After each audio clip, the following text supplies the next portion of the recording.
embargo, dice yo quiero servir a Dios. Una persona cuando quiere servir de Dios o servirle a Dios, lo muestra, hermano. Está dispuesto para hacer la obra bendita de Dios. Pero ¿qué es,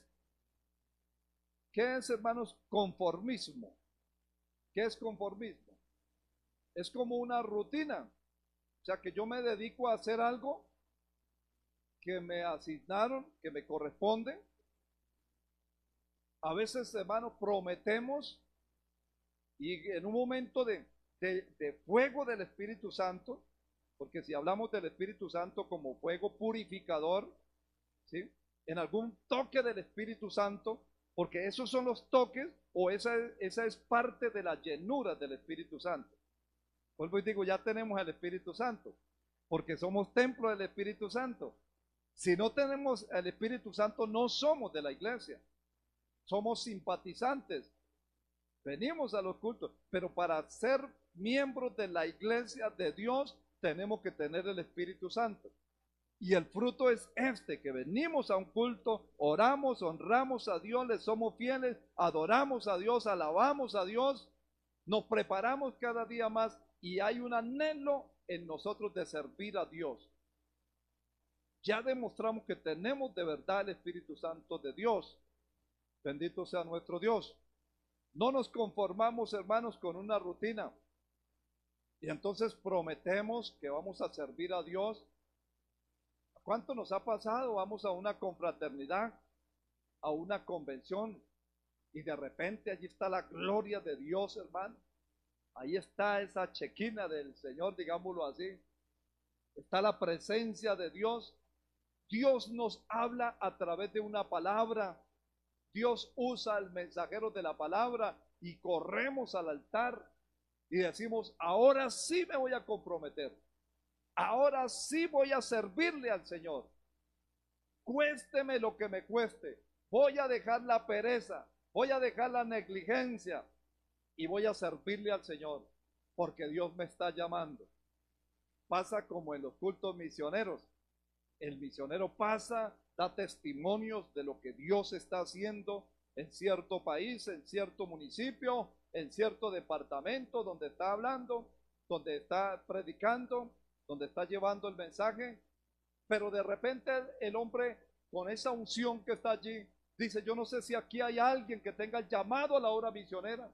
Se necesitan misioneros para África, se necesitan misioneros para la India, se necesitan misioneros para Europa, se necesitan misioneros para Canadá o para el Brasil, porque en estos días en esta convención allí en Cali nos visitaba un oficial del Brasil y decía que en Brasil se necesita cantidad de obreros. Cuando termina el mensaje bajo esa unción, hermanos, entonces dice, yo no sé si alguien quiere ir, alguien que tenga ese llamado, y pasan muchos, hermanos. ¿Usted cree que por qué pasan? Porque fueron impulsados por el Espíritu Santo, pasaron. Es un toque de Dios. Y ahí pasaron y quizás mientras están allí al frente dicen, Señor, si yo le sirvo para algo, hazme un instrumento. Yo quiero ir. Si todavía tú puedes contar conmigo, yo quiero ir donde tú me mandes. Heme aquí, Señor. Pero cuando ya llegamos a la iglesia local, cambiamos de personalidad y decimos, no, eso yo no sé qué fue lo que me pasó. Fue un momento, allá no sé si fue de emoción. No, eso no es emoción. Es el toque de Dios, la presencia de Dios, el Espíritu de Dios que se mueve allá. El Espíritu de Dios se mueve en una convención, en una confraternidad, pero aquí también se mueve el Espíritu Santo de Dios. Él está aquí, hermano. Y en muchas ocasiones hemos prometido, hermanos, aquí pasar al altar y decir, ahora sí me voy a soltar y estoy dispuesto para lo que sea. Me rindo a ti, Señor. Cuenta conmigo. Pero a veces, hermanos, lo hacemos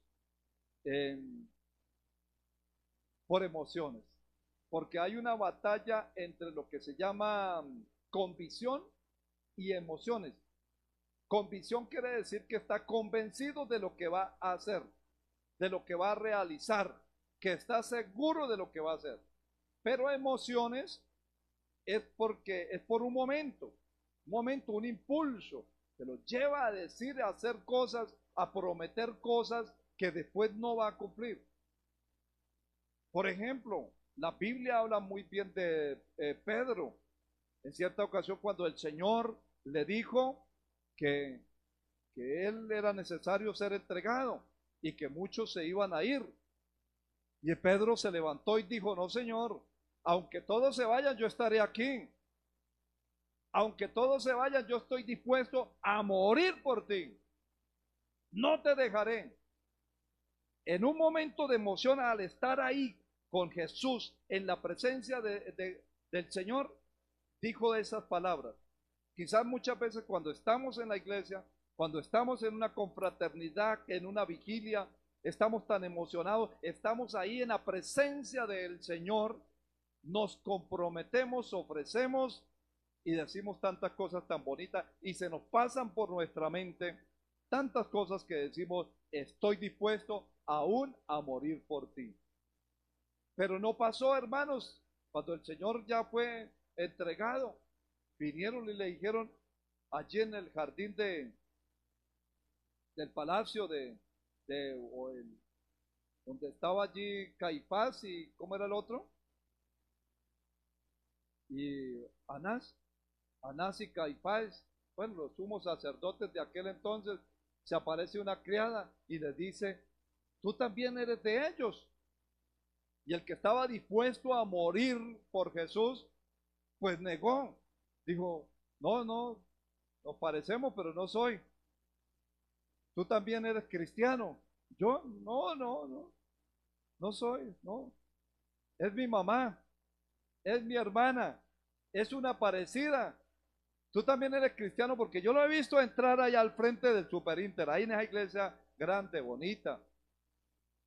No, de pronto es mi hermana. Entonces niega a Jesús. Pero en un momento dice, por emociones, yo soy cristiano. Y se identifica como cristiano. Es que qué fácil es aquí en la iglesia ser cristiano, aparentar ser cristiano. Luego viene nuevamente y le hace la pregunta y le dice, tu forma de hablar te identifica. Usted es cristiano. Ah, juró, bueno, ahí la segunda fue que juró, dijo, le juro que no soy cristiano. La tercera fue cuando ya le dijeron, es que la forma de usted hablar es diferente a los demás. Y esto va, por ejemplo, en un colegio. Aquí me han contado, hermano, aquí en todos los planteles educativos, universidades y de todo, hermano, uno va y encuentra personas que hablan, difaman, maldicen, groseros, utilizan palabras, hermano, de cariño, pero palabras groseras con otros. Y hay cristianos, o hijos de cristianos, o estudiantes, que van, hermanos, y también se igualan a esas personas. En la forma de hablar, en la forma de vestir, no hay una identificación. Pero cuando están en la iglesia, pues aparentan ser ángeles, hermano. Lo único que les hace falta es que las alas. Pero cuando están allá afuera, ahí es donde se conoce el verdadero cristiano. Claro, Pedro le pasó eso, hermano. Pedro le pasó eso y tanto que se puso a maldecir, a hacer igual que lo que hacían las demás personas. Comenzó a maldecir y entonces ya dijeron, ah, no, este no es cristiano porque los cristianos no maldicen. Los cristianos son diferentes. Y comenzó a maldecir. Claro, el Señor le había dicho, Pedro, antes que cante el gallo me negarás 3 veces. Y cuando él escuchó que cantó el gallo y miró al Señor y el Señor lo miró, entonces se acordó y dijo, ay, qué pena, Señor. Y dice que se puso a llorar amargamente. Se arrepintió el hombre, ¿verdad? ¿Qué es una persona con convicción? Lo vamos a mirar más adelante. Una persona convencida de quién es el que está en él. Yo estoy convencido de que el Espíritu Santo está en mí. Yo no sé si usted está convencido de que el Espíritu Santo está en usted. Bendito sea el Señor. ¿Qué necesitamos para dar frutos entonces, hermano?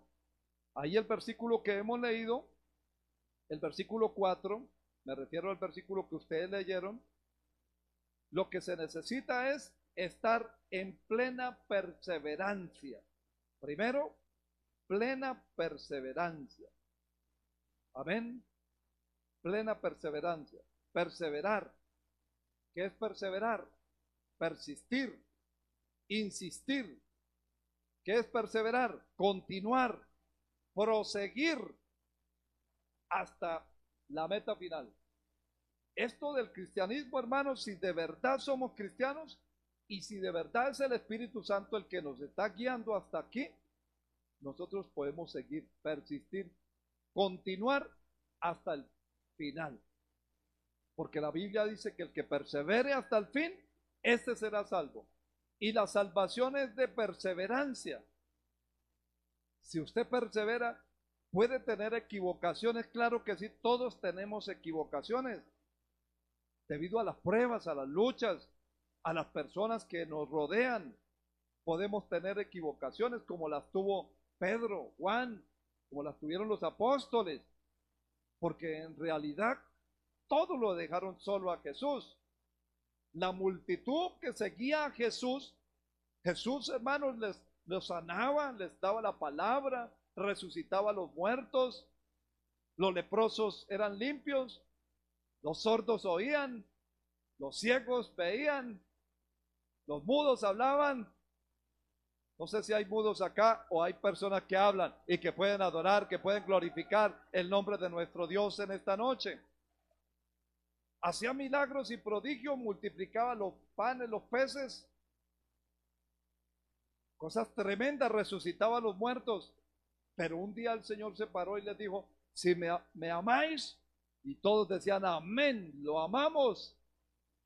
Si me amáis, guardad mis mandamientos. Y comenzó usted lee allá en el capítulo 5, 6 y 7 de Mateo, capítulo del 5 al 7, hermanos, el sermón del monte. Y allá en Juan capítulo 6, usted lee, hermanos, que ellos dijeron, se fueron todas, las multitudes se fueron, lo dejaron solo. Y cuando ya lo dejaron solo, entonces solamente quedaron los discípulos.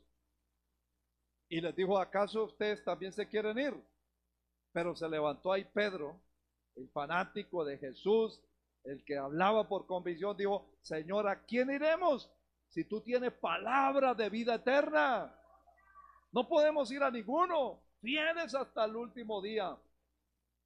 Vamos a persistir, vamos a continuar. Tú eres el Rey, el Señor. Ya lo habían visto, hermano, en la transfiguración, ya habían visto, ya habían tenido unas experiencias tremendas. Pero más sin embargo, hermanos, llegó un momento que dudaron.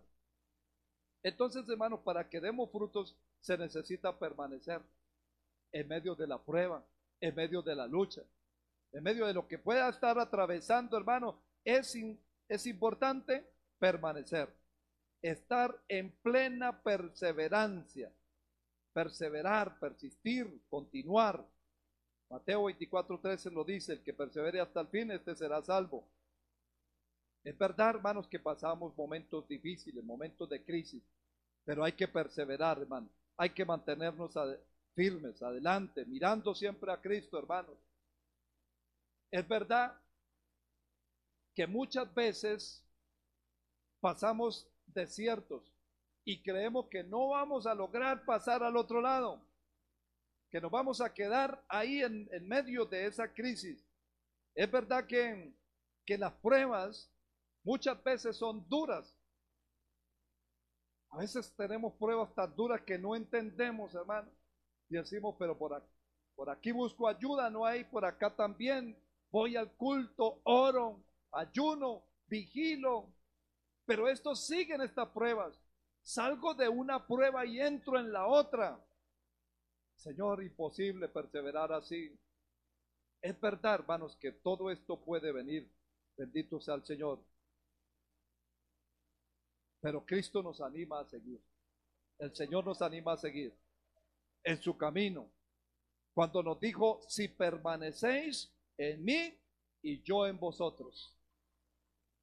Si permanecemos en Él. No es fácil, hermanos, perseverar. cuando hay pruebas, ¿verdad?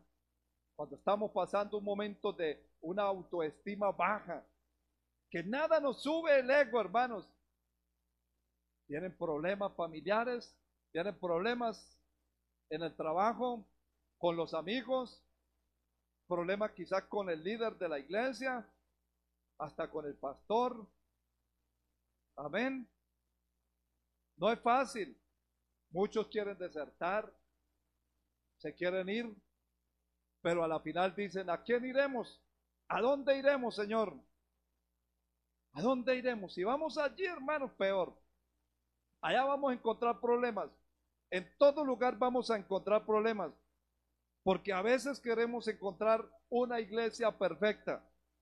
Y una iglesia perfecta no la hay.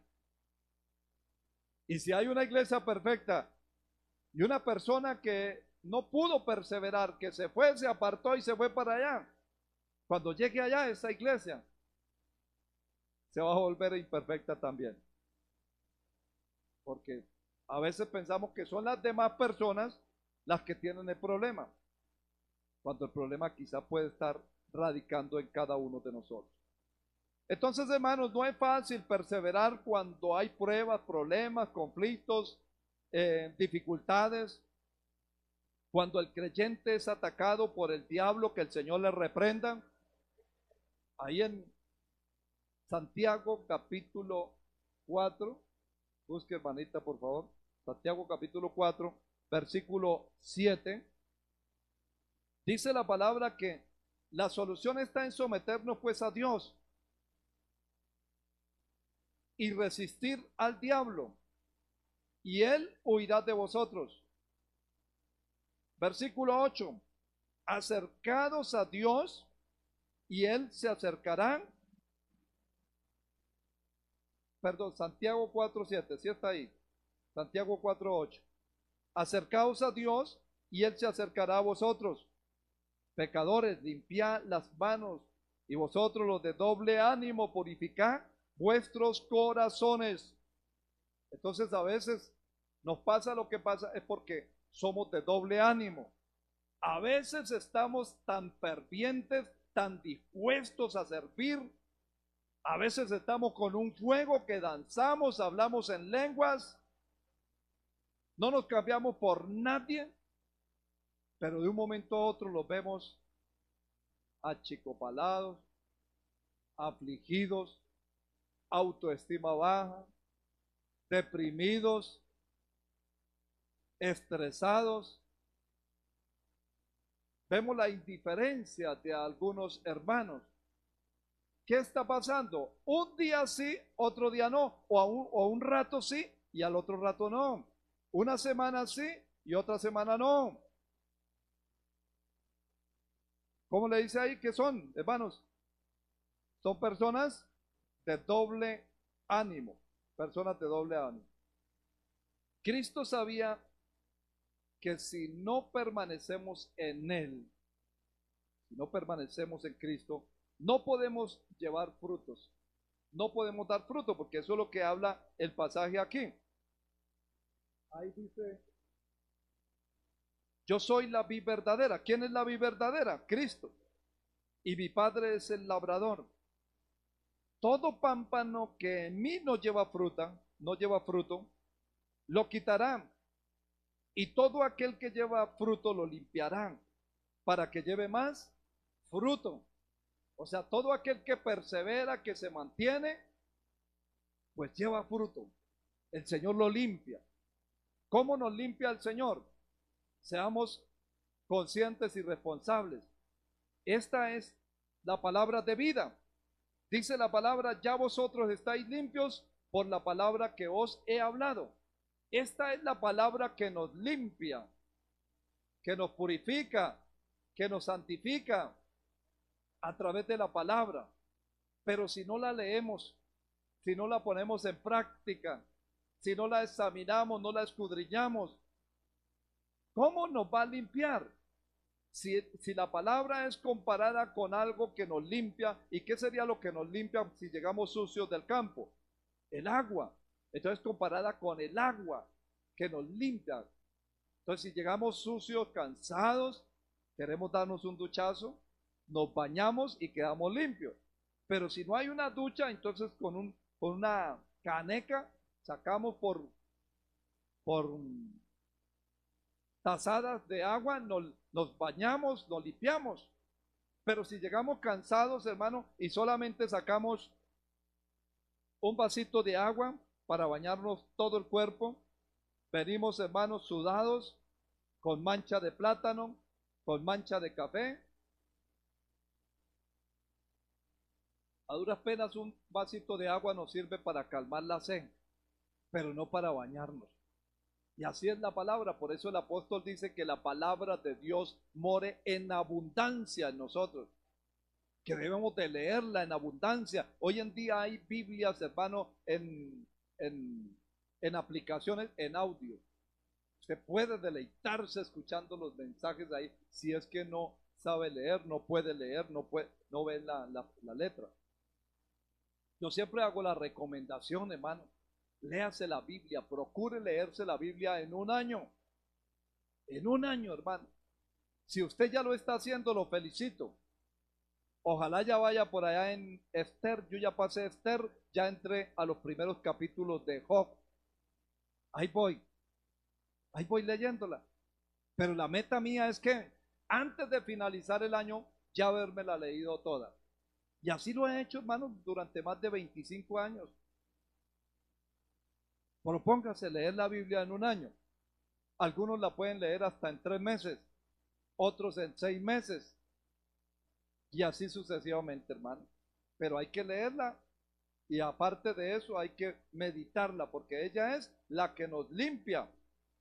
Bendito sea el Señor. ¿Cuántos damos la gloria al Señor? Entonces, hermanos, si queremos dar frutos, debemos de permanecer en el Señor. Venga lo que venga, permanecer, dar frutos. Bendito sea el Señor. Cuando su palabra permanece en nosotros, entonces nosotros permanecemos en el Hijo y en el Padre. Cuando perseveramos, en Él perseveramos en Jesús, porque aquí dice, si vosotros permanecen en mí y yo en vosotros, como el pámpano no puede llevar fruto en sí mismo, si no permanece en la vid, así tampoco vosotros si no permanecéis, ¿qué? En mí. Cuando perseveramos en Él, permanecemos, entonces recibimos la promesa de la vida. Cuando perseveramos, cuando permanecemos en Él, en su palabra, nadie nos puede engañar, porque ya tenemos una base fundamental que es la palabra. Cuando perseveramos en Él, la unción que recibimos de Él permanece en nosotros, permanece continuamente en cada uno de nosotros. Cuando perseveramos o permanecemos en Él y tenemos la confianza, y cuando Él se manifieste, nos alejamos, no podemos alejarnos avergonzados, porque Él nunca nos va a dejar en vergüenza. Nadie nos podrá dejar en vergüenza. Dios estará siempre ahí para ayudarnos. Jesús nos salvó, nos llamó, nos preparó. Dios cuida de nosotros continuamente si perseveramos en Él. Él nos llamó, Él nos prepara cuando perseveramos, cuando permanecemos en Él. Si no permanecemos, y esa es la palabra que yo doy cuando estoy dando los cultos familiares. Hoy damos una palabra ahí de 10 minutos, 20 minutos, pero para que usted pueda crecer espiritualmente se necesita perseverar, permanecer, seguir. Si alguien se matricula en el colegio, un niño se matriculó, ya tiene la aprobación para estar en el colegio, pero si no va a las clases, si no permanece, si no hace las tareas, pues nunca se va a graduar. Quiere graduarse como bachiller, pero no quiere ir al colegio, no quiere estudiar, no quiere hacer las tareas. Quiere ir al cielo, pero a su manera no podrá ir. La única manera para ir al cielo es permaneciendo en Él, permaneciendo en la vid, permaneciendo en Jesús. Él es la vid verdadera. Quiere decir que habían vides o viñas pero no eran verdaderas. La única verdadera es Jesucristo. Lo que necesitamos para ser útiles en las manos de Dios, segundo, necesitamos un encuentro con el Señor. Amén. A veces se necesita eso. Mire lo que pasó allí en Hechos capítulo 9. Hechos capítulo 9, al menos leamos del 3 al 5. Habla del apóstol Pablo, un hombre muy fiel a su religión, un hombre muy preparado. En el versículo 3 dice: mas yendo por el camino, aconteció que al llegar cerca de Damasco, repentinamente le rodeó un resplandor de luz del cielo, y cayendo en tierra oyó una voz que decía: Saulo, Saulo, ¿por qué me persigues? ¿Qué le dijo él? Le dijo: ¿quién eres, Señor? Jesús le dijo: yo soy Jesús, a quien tú persigues. Dura cosa te es dar coces contra el aguijón. Él entonces, él temblando y temeroso dijo: Señor, ¿qué quieres que yo haga? Y el Señor le dijo: levántate y entra en la ciudad, y se te dirá lo que debes de hacer. ¿Qué encontramos ahí, hermanos? Un encuentro personal, un encuentro verdadero con el Señor. Y estuvo dispuesto. Y ese encuentro nunca se fue. Ese hombre pasó luchas, pruebas, dificultades, persecución. La misma familia, me imagino, criticándolo. Tanto estudio, tanto conocimiento. Queríamos que usted fuera un fariseo de fariseos, uno de los mejores rabinos de la época. ¿Y cómo se le ocurre cambiarse de religión? La familia se le levanta cuando una persona quiere permanecer, cuando una persona tiene un encuentro verdadero con Dios. No importa lo que diga papá y mamá, no importa si lo regañan, no importa si lo critican, no importa si lo menosprecian. Ah, que lo voy a dejar, déjeme, pero el Señor no me va a dejar. Él siempre permanece fiel. No hay problema porque hay un verdadero encuentro. Entonces se necesita un verdadero encuentro. Bendito sea el Señor. Uno de los grandes obstáculos que tenemos, bendito sea el Señor, para encontrarnos con el Señor, a veces, hermanos, está en uno mismo. La falta de disposición. Decir que no somos capaces, que no lo vamos a lograr, que no tengo, que no sé, que por qué a mí, por qué todo a mí. A veces, hermanos, nosotros mismos ocasionamos que no tengamos ese encuentro con el Señor porque no tenemos disposición. Claro, allí Pablo, hermanos, iba a una función y el Señor ya lo tenía escogido. Porque una persona que es recta, que es transparente en lo que haga, así sea un inconverso, pero que es fiel a lo que hace. Si Dios lo llama, hermanos, cuando llegue a la iglesia, esa persona va a ser íntegra, fiel a Dios. Si le fue fiel al mundo, esa persona va a ser íntegra a Dios.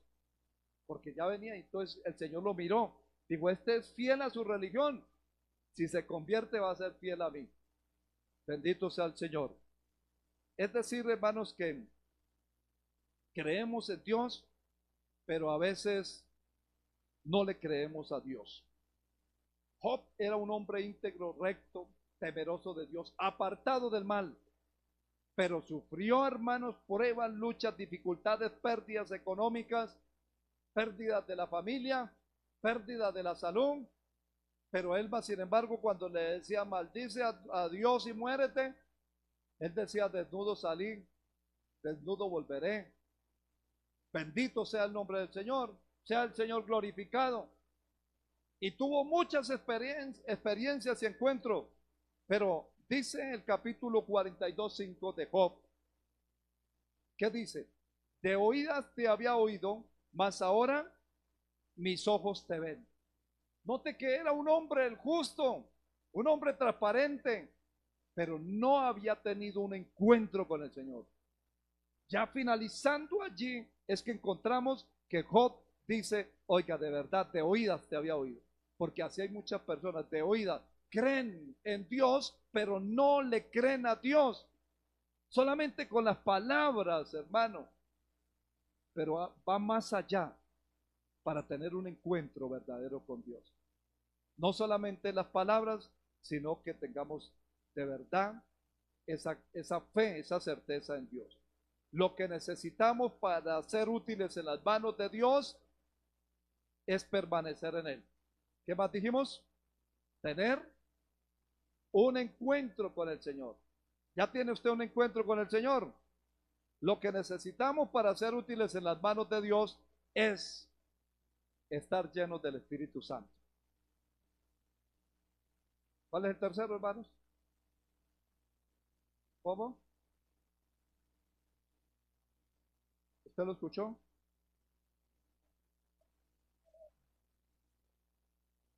Estar llenos del Espíritu Santo. Lo acabé de decir, hermano. Lo acabé de decir. ¿Amén? Lo que necesitamos para tener un encuentro, para servir al Señor, es estar llenos del Espíritu Santo. Amén. Bendito sea nuestro Dios.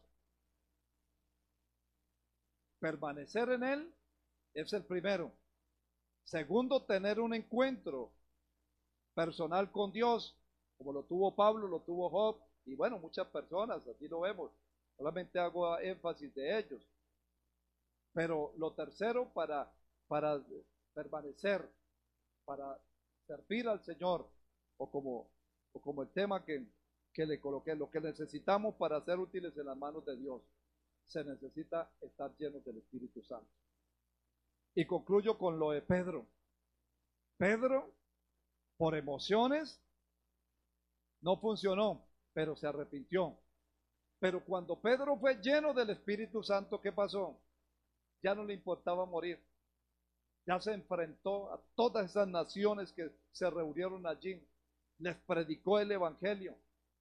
Y les dijo, y ellos le decían, ¿y qué necesitamos? ¿Qué tenemos que hacer? Y ellos les decían, arrepentidos. Arrepiéntase y bautícese en el nombre del Señor Jesús. Bendito sea el Señor. Allí en Hechos capítulo 1, versículo 14, nos dice qué estaban haciendo allí aquellas personas. Todos estos perseveraban unánimes. Hechos 1:14. Unánimes en oración y ruego con las mujeres y con María, la madre de Jesús, y con sus hermanos. Todos estos perseveraban, hermano. Bendito sea nuestro Dios. ¿Cómo estaban? Unánimes. En Hechos capítulo 2, usted ya lo sabe, capítulo 2, versículo 1, cuando llegó el día de Pentecostés estaban todos juntos o unánime juntos, y de repente vino del cielo un estruendo como de un viento recio que soplaba, el cual llenó toda la casa donde estaban sentados, y se les aparecieron lenguas repartidas como de fuego, asentándose sobre cada uno de ellos, y fueron todos llenos del Espíritu Santo y comenzaron a hablar en otras lenguas según el Espíritu les daba que hablasen. Y ahí es donde tenemos que entender qué es el hablar en lenguas. Porque allí se estaban reuniendo. ¿Quiénes estaban allí? Estaban ahí de la Tebaida, de Montenegro, de Armenia, de Quindío, de Risaralda, de Pereira. No, mire que allí estaban pardos, un lenguaje diferente, medos, elamitas, y los que habitaban en Mesopotamia y en Judea, en Capadocia, en Ponto, en Asia. Versículo 10. ¿Quiénes más?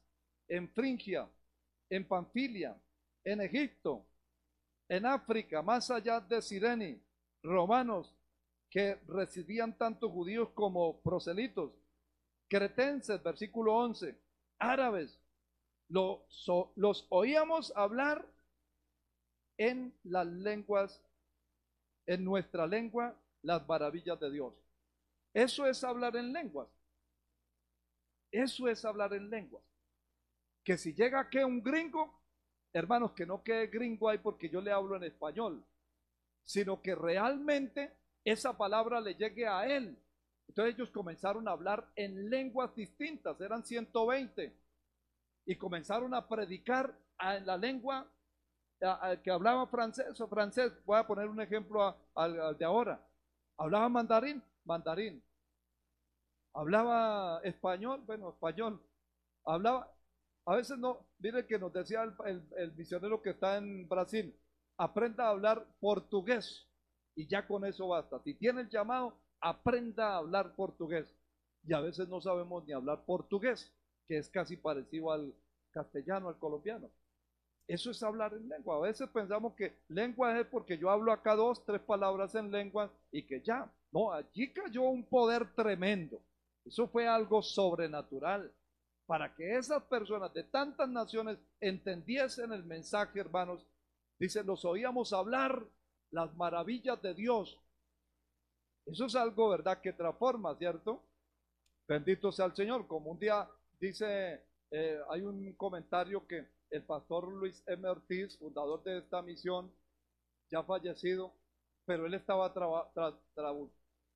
transmitiendo su programa Impacto Evangelístico.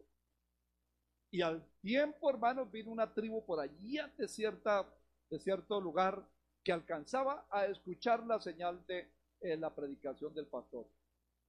Y lo sorprendente fue que ellos escuchaban al pastor allí en el idioma de ellos. Y les predicó al idioma de ellos. Ese es hablar en lenguas. Amén. Bendito sea el Señor. Cuando llegó el día de Pentecostés, todo cayó eso del cielo, hermano, y fueron todos llenos del Espíritu Santo y comenzaron a hablar en otras lenguas, hermano. Bendito sea el Señor. Lo que necesitamos entonces para dar frutos es permanecer, permanezca. Venga lo que venga, pruebas, luchas, dificultades, permanezca en la vida, permanezca en Jesucristo. Segundo, tener un encuentro con Dios. Pablo lo tuvo y eso, hermano, no se volvió atrás. No hubo nada que lo hiciera volver atrás.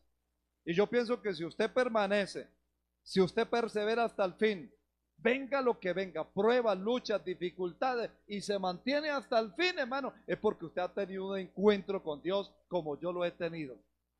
Yo he tenido un encuentro con Dios. Para uno permanecer, hermanos, se necesita ser lleno del Espíritu Santo. Para tener ese encuentro se necesita la llenura del Espíritu Santo. Por eso no nos podemos quedar ahí. Anoche yo les hablaba del bautismo en el Espíritu Santo, una manera de introducción. No nos podemos quedar ahí, no podemos, yo ya tengo entonces el bautismo del Espíritu Santo, entonces yo ya soy salvo. Ya no hay nada más que hacer. Y si no hace nada es porque no tiene el bautismo del Espíritu Santo. Es porque no tiene al Espíritu Santo. Si no hace nada, si se queda y dice, no, el pastor dijo que ya, entonces, yo ya para qué voy a una confraternidad, ya para qué voy a una convención, para qué ayunar, para qué orar, para qué hacer, si ya, no, es porque no lo tiene, porque el que lo tiene no se queda ahí. El que no tiene, el que lo tiene, hermano, no se va a conformar. Dice, yo necesito más. Yo necesito hablar en lengua, yo necesito profetizar, yo necesito un don, yo necesito la llenura del Espíritu Santo y muchos de ustedes y yo la he tenido en ciertas ocasiones. Cuando vamos a esos encuentros, hermano, yo un día pasé saltando al altar y no fue por fanatismo ni por emoción, allá en una convención, hermano, ya era el último día y yo dije, uy, Señor bendito, yo miro que todos pasan al altar y yo no paso. Y de repente, hermanos, Dios me tocó y pasé. Eso fue un impulso allí, la llenura, o sea, un impulso de la llenura, porque la llenura del Espíritu Santo no quiere decir que a toda hora usted está lleno, hermanos, y que usted al que se lo encuentra le predica, usted encontró al policía, al parrandero, al cura, al sacerdote, se paró ahí al frente del templo católico. ¿Qué hacen ahí adorando ídolos? Arrepiéntase, envuélvase a Dios. ¿Y usted qué hace viviendo en adulterio? Arrepiéntase, vuelva a Dios. Eso sería, hermanos, ya como un Juan el Bautista, que a ese no le importaba.